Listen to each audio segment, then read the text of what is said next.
नमस्कार. आज आपण भेटतो मराठीतील सुप्रसिद्ध चित्रपट निर्माते आणि दिग्दर्शक श्री विजयदादा कोंडके यांना.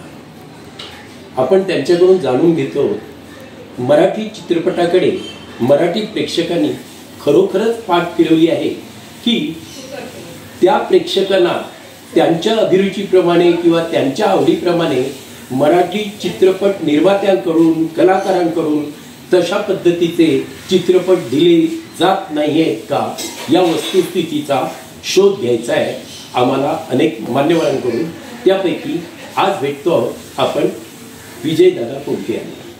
आपल्याला काय वाटतं या संदर्भात? नक्की चित्रपट निर्माते कमी पडत आहेत, कलाकार कमी पडत आहेत, की चित्रपट पाहणाऱ्या मराठी प्रेक्षकांची अभिरुची बदललेली आहे?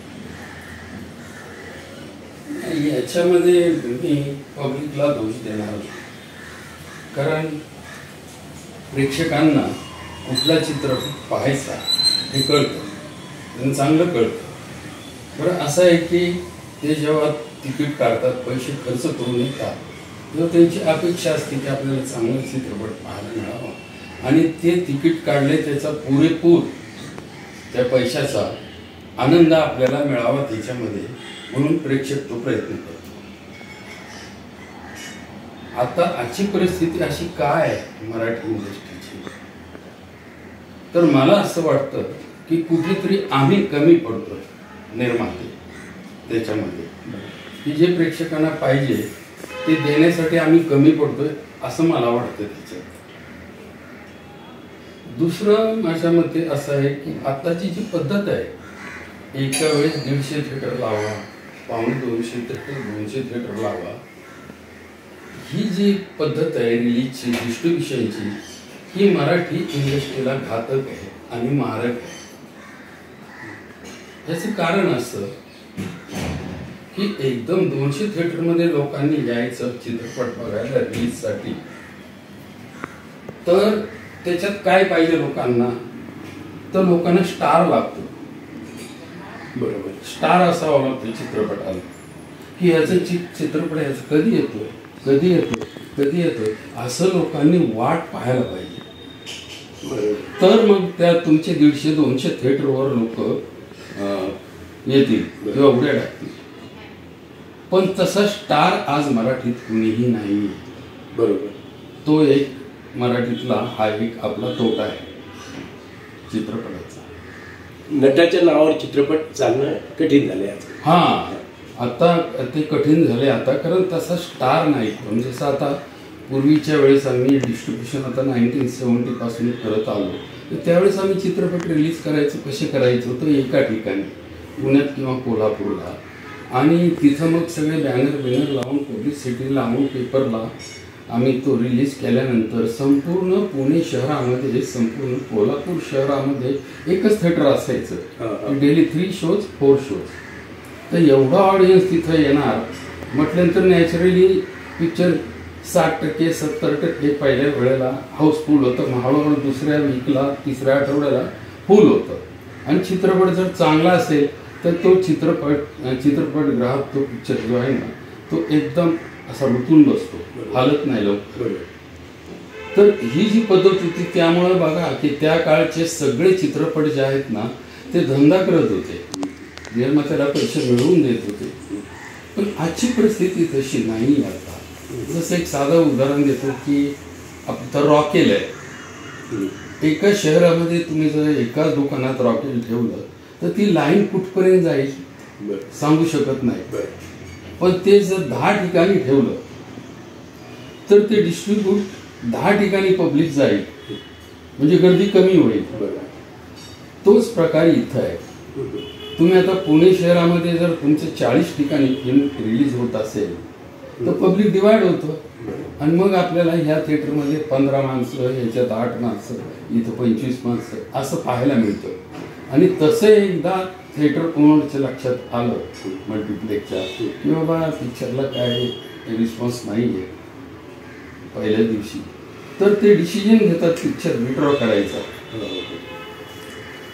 पूर्वीच्या काळात असं नव्हतं. आम्ही ॲग्रीमेंट करायचो की फर्स्ट वीकचं एवढं भाडं एका थिएटरचं, आणि मिनिमम दोन वीक असेल किंवा 3 वीक असेल आणि तुम्हाला पिक्चर डिस्कंटिन्यू करायचं आहे तर ते ओनरच्या हातात नव्हतं, ते डिस्ट्रीब्युटरच्या हातात होतं.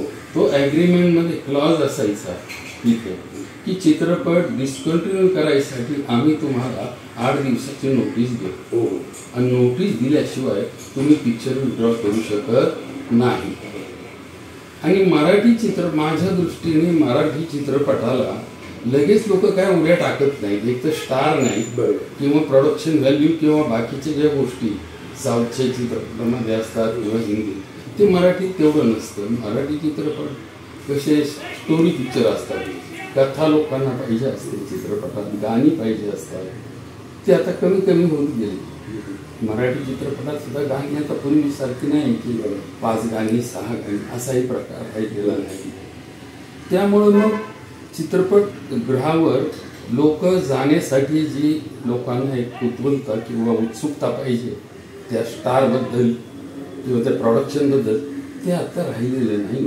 कारण ते स्टारच नाही. जसं आता मी दादांची पिक्चर मी रिलीज करत होतो सोंगाड्यापासून ते सगळे शेवटपर्यंत, तर कोहिनूरला पिक्चर रिलीज झालं किंवा पिक्चर रिलीज केलं तर ॲडव्हान्स बुकिंगमध्ये अख्खा आठवडा हाऊसफुल व्हायचा. ॲडव्हान्स बुकिंगसाठी पिक्चरचा. तर ही परिस्थिती आता नाही आहे. म्हणजे ते स्टार होते. बरोबर. दादांचं पिक्चर कधी येतंय असं लोक वाट बघायचे. बरोबर. किंवा त्या कोहिनूरचं तिथे महाराष्ट्र कॅसेट वगैरे कंपनी होती, तिथं जाऊन लोक चौकशी करायची की दादा कोणती गाण्याची कॅसेट आली का किंवा त्या प्लेट रेकॉर्ड्स त्या आल्या का, अशी चौकशी करायच्या. तर तो प्रकार राहिलेला नाही आता. किंवा तुम्ही गणपतीमध्ये तुम्ही लाऊडस्पीकरवर गाणी वाजता त्यावेळेला लाऊडस्पीकर चालायचे हे वगैरे, तसं आता गाणी हॅमर करण्याचं कुठलंही साधन नाही. आणि जर तुम्हाला टीव्हीवर करायचं असेल तर ते महाग आहे. बरोबर. ते परवडत नाही. स्पॉन्सरशिप मध्येच करावं लागतं. हां, तर मग गाणी पॉप्युलर कशी होईल? तर गाणी पॉप्युलर करण्याचं साधन काय राहिलेलं नाही आता. जसं आता आम्ही अलकाला थिएटर रिलीज करायचो, तिथे ॲडव्हान्स बुकिंगला जबरदस्त. चित्रपट निर्मात्यांनी आपापसात डिसाईड केलं की बुवा या महिन्यामध्ये मी करणार आहे, तू पुढच्या महिन्यामध्ये कर, किंवा असं करून जर काही केलं तर हा जो प्रेक्षक वर्ग विभागला जातो तो विभागला जाणार नाही आणि लोक पाहतील असं वाटतं का तुम्हाला? नाही, आता कसं आहे, वर्षाचे आठवडे आहेत 52 चित्रपट. आता संख्या चित्रपटांची 100च्या जवळ आहे, 100पेक्षा जास्त आहे. बरोबर आहे. म्हणजे महिन्याला आठवड्याला 2 पिक्चर मिनिमम पडतायत. बरोबर. 2 किंवा 3. तर असं आठवड्याला एक पिक्चर द्यायचं तुम्ही ठरवलं तर पिक्चर बनवून तुम्हाला 2 वर्ष डब्यात ठेवावं लागेल. मग ती इन्व्हेस्टमेंट तशीच पडलेली, ती परवडेल का निर्मात्याला? नाही परवडणार. त्यामुळे हे सोल्युशन त्याला नाही आहे याचं.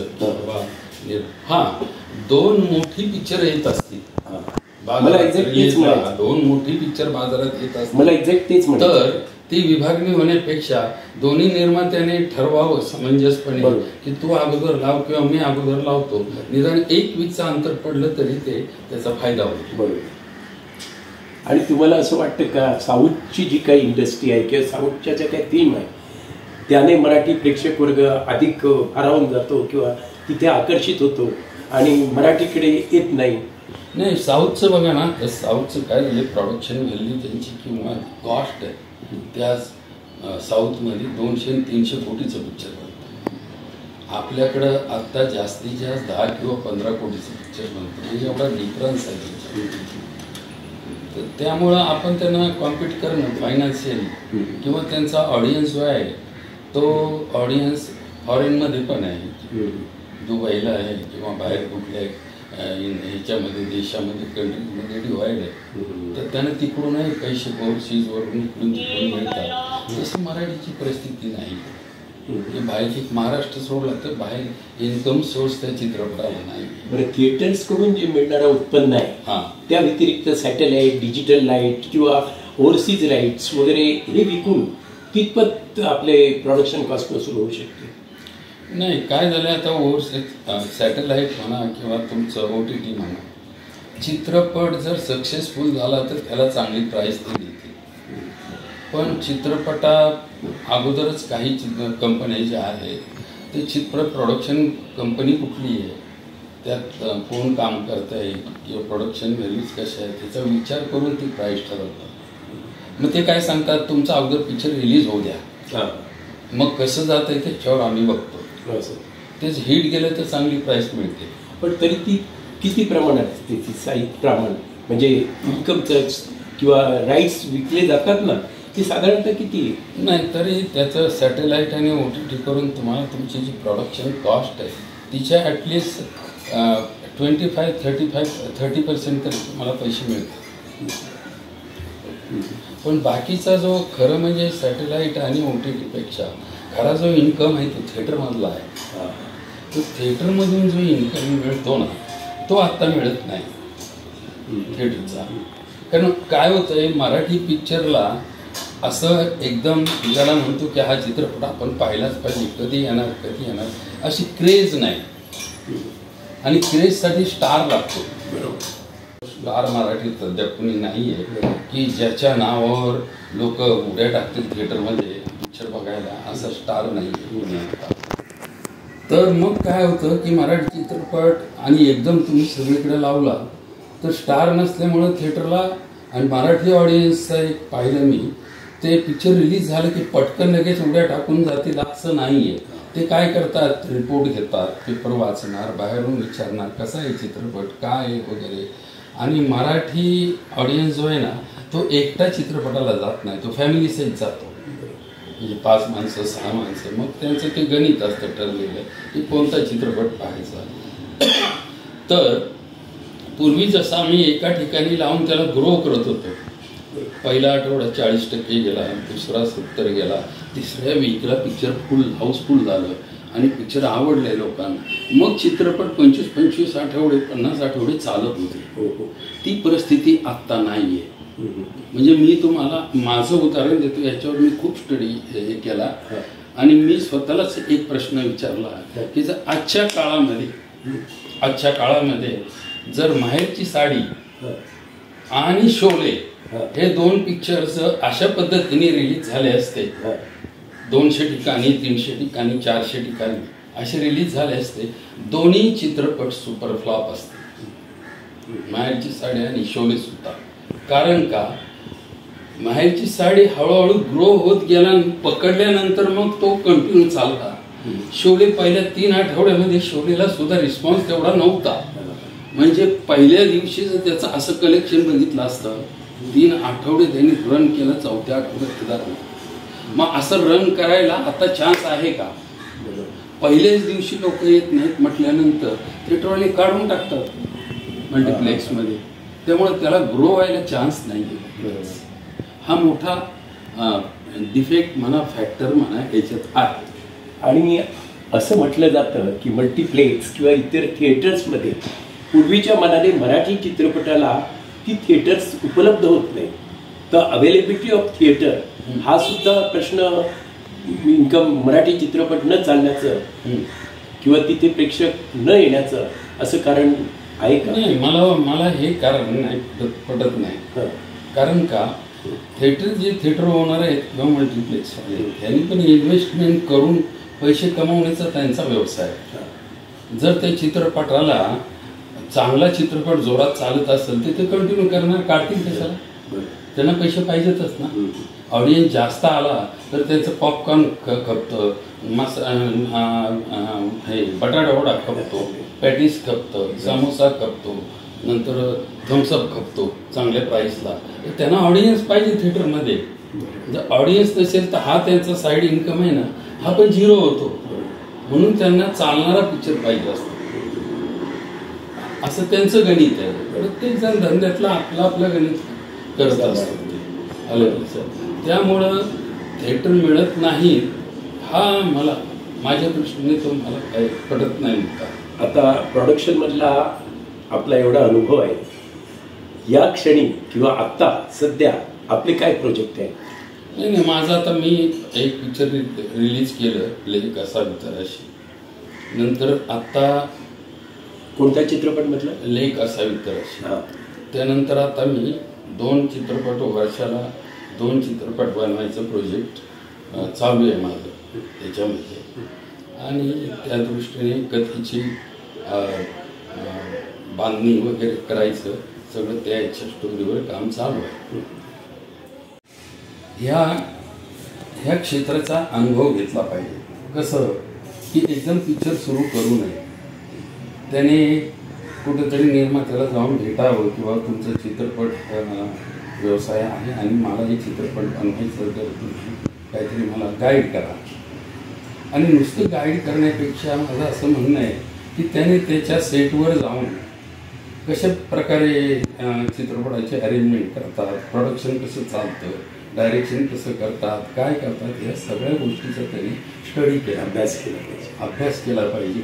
आणि तो अभ्यास करून त्याचे प्रोडक्शन कॉस्ट किती, काय किती, याचा संपूर्ण अभ्यास केल्याशिवाय त्यांनी पाऊल टाकू नये या क्षेत्रात, असं माझं मत, प्रामाणिक मत. त्याला अनुभव पाहिजे. अनुभवाशिवाय तुम्ही हे काही करू शकत नाही. अचानक आता तुम्ही गाडी समजा ड्रायव्हिंग शिकलाच नाही आणि एकदम मर्सिडीजवर बसला तर मर्सिडीज असू दे नाही तर अजून कुठली असू दे, काय होईल प्रकार? तो ॲक्सिडेंटच करणार ना, दुसरं काय करणार? म्हणजे तुम्ही 1.5 महिना 2 महिने गाडी शिकून चांगली प्रॅक्टिस झाल्याशिवाय तुम्ही गाडी चालू शकत नाही. तसं तुम्हाला या धंद्यातली संपूर्ण माहिती घेतल्याशिवाय आर्टिस्टवर किती पैसे खर्च होतील, सेटिंगवर किती होतील, कपड्यावर किती होईल, खाण्यावर किती पैसे जातील, कॅमेऱ्याचं भाडं किती होईल, लाईटचं भाडं किती होईल, त्याची टोटल कॉस्ट किती होईल, याचा सगळा अभ्यास करून तरच त्यांनी त्यात उतरावं. तर मग त्याला ते थोडंसं सोपं जाईल. पण त्याला काहीच माहीत नसताना सिनेमाचं नुसते पैसे आहेत म्हणून टाकले तर त्यामुळं चित्रपट चांगला बनतो असं नाही. म्हणून बघा, प्रत्येक नवीन निर्माता आहे ना, तो चित्रपट बनवल्यानंतर दुसरा चित्रपट बनवताना दिसत नाही.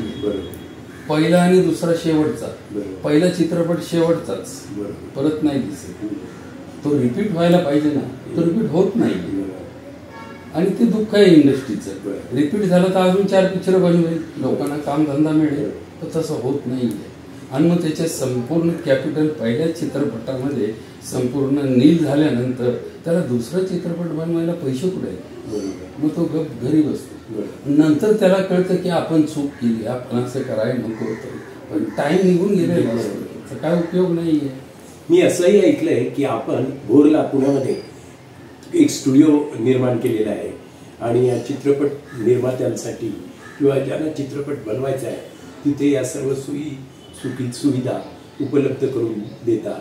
त्याविषयी काही नाही. मी आता आमचं भोरजवळ, आमचं नेटिव्ह प्लेस भोर तालुक्यात, तिथं पूर्वीपासूनच मी ते डेव्हलपमेंट केलेली आहे. 1983 पासून तिथे सगळं राहण्याची सोय केली. जागा किती मोठी? 32 एकर जागा आहे. तिथं बागायत आहे आणि तिथे मी राहण्याची सोय केलेली आहे. कॅन्टीन आहे, किचन आहे, सगळं. तर एका वेळी किती माणसं राहू शकतात? एका वेळी साधारण 80 ते 90 लोक राहतील एवढी सोय केलेली आहे. पण ती सोय जी केलेली आहे ते असं म्हणजे AC रूम वगैरे असं नाही. आर्टिस्ट सोडून आता मी माझा पिक्चर बनवला तेव्हा सुद्धा मी आर्टिस्ट तिथं राहायला ठेवले नाही, त्यांना हॉटेलमध्ये ठेवलं. कारण आता पूर्वीची परिस्थिती राहिलेली नाही. आता आर्टिस्टना सुद्धा AC रूम पाहिजे, AC गाडी पाहिजे, नंतर त्यांना ती व्हॅनिटी व्हॅन पाहिजे. हे आताच्या डिमांड आहेत त्या. तर त्या मी राहण्याच्या इथं पुरवू शकत नाही, कारण मी एकही एअर कंडिशन रूम ठेवलेली नाही. साधारण माझ्याबरोबर जो बाकीचा स्टाफ आहे टोटल आर्टिस्ट सोडून तो तिथे राहतो. आणि आर्टिस्टला आम्ही फक्त बाजूच्या हॉटेलमध्ये जवळपासच्या तिथे आम्ही ठेवतो की जिथून गाडी गेली तर 5 मिनिटात त्याला आम्ही आणू शकतो साईटवर आणि परत नेऊन पोचवू शकतो. तर तशा पद्धतीने ते केले. म्हणजे इकॉनॉमिकली मराठी चित्रपट कसा बनेल आणि निर्माता कसा जगेल या दृष्टीने मी ते केले. लोकेशनच्या संदर्भात तिथे काय लोकेशन सगळ्यात आमच्याकडे नदी आहे, नीरा नदी. नंतर माझ्याकडे विहीर आहे, जुन्या काळातली बांधलेली विहीर असते दगडी त्या चिऱ्यामध्ये, ती विहीर. तिला खाली उतरायला अशा मोठमोठ्या पायऱ्या आहेत खाली जाईपर्यंत, बरं ऊसाची शेती आहे, भात आहे, मूग आहे, सगळं आहे, गहू आहे. त्यामुळे आउटडोअर सुद्धा तुम्हाला तिथं करता येतं, गाणी सुद्धा पिक्चराईज करता येतात सगळी. आणि मग एकाच ठिकाणी जर तुम्ही रूमच्या बाहेर पाऊल टाकून तुम्ही बाहेर आलात तर तुम्हाला ट्रान्सपोर्टचा खर्च वाचला सगळा कम्प्लीट. पण तुम्ही त्याच्याऐवजी जर भोरमध्ये माणसं ठेवली तिथून इथून आणायचं ठरवलं आणि तुमची माणसं समजा 100 लोक आहेत किंवा 80 लोक आहेत, त्यांना किती गाड्या लागतील, तेवढ्या गाड्या हायर करावं लागेल, त्या गाड्यांचं भाडं द्यावं लागेल, परत संध्याकाळी त्यांना पोहोचवावं लागेल. आणि ते मग ह्या गाडीचा आर्टिस्ट आले, ते आलेत पण अजून तुम्ही 2 आर्टिस्ट राहिलेले तर तिथं तुम्हाला थांबावं लागतं. बरोबर. तर तो वेळ फुकट जातो आणि पैसा पण वाचतो. हां, तो सगळा वाचतो इथे. जेवण पण तिथंच कॅन्टीनमध्ये सगळं. बरं, तिथे प्रत्येकाने आम्ही कंपल्शन ठेवलेलं नाही. तुम्हाला तुमचा आवडता जो आचार्य आहे तो जो तुम्हाला जो बनवतो ते आवडतं, त्या आचार्याला तुम्ही घेऊन या तिथे, तो जेवण देईल. हो हो, असं ठेवलं ते. धन्यवाद साहेब. म्हणजे विजय दादा, तुम्ही खूप चांगल्या पद्धतीने ही माहिती दिली आणि एक दिवशी भोरमधल्या तुमच्या त्या स्टुडिओला नक्कीच भेट द्यावी जरूर माझी मनात इच्छा आहे. जरूर